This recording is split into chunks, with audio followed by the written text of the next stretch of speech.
এবার আমরা আলোচনা করব নিরপেক্ষ মানচিত্র।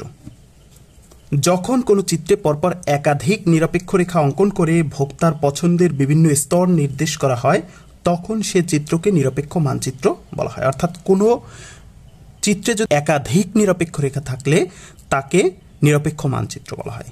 নির্দিষ্ট নিরপেক্ষ রেখায় প্রতিটি বিন্দুর সমান উপযোগ নির্দেশ করলেও একাধিক নিরপেক্ষ রেখার ক্ষেত্রে উচ্চতর নিরপেক্ষ রেখা অধিকতর উপযোগ বা তৃপ্তি নির্দেশ করে।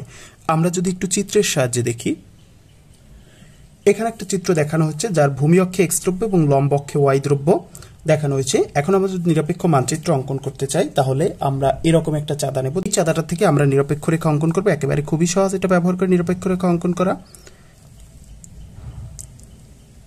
একটা নিরপেক্ষ রেখা, একাধিক নিরপেক্ষ রেখা যেহেতু হবে, একটা নিরপেক্ষ রেখা আর একটা নিরপেক্ষ রেখা। এই যে একাধিক নিরপেক্ষ রেখা এঁকে ফেললাম তখন এটা হয়ে গেল মানচিত্র। আমরা নাম দিলাম, এটা হচ্ছে IC1, এটা হলো IC2, এটা হলো IC3।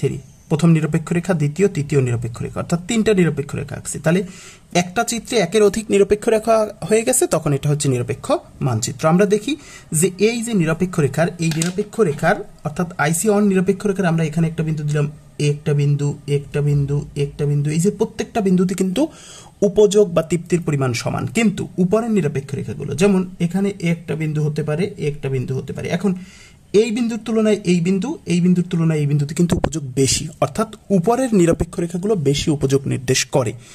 তার মানে কোনো নিরপেক্ষ মানচিত্রে যদি একাধিক নিরপেক্ষ রেখা থাকে প্রতিটি নিরপেক্ষ রেখায় সমান উপযোগ নির্দেশ করে, কিন্তু উপরের নিরপেক্ষ রেখাগুলো অধিকতর উচ্চতর উপযোগ নির্দেশ করে। এবার আমরা একটু ব্যাখ্যা দেব।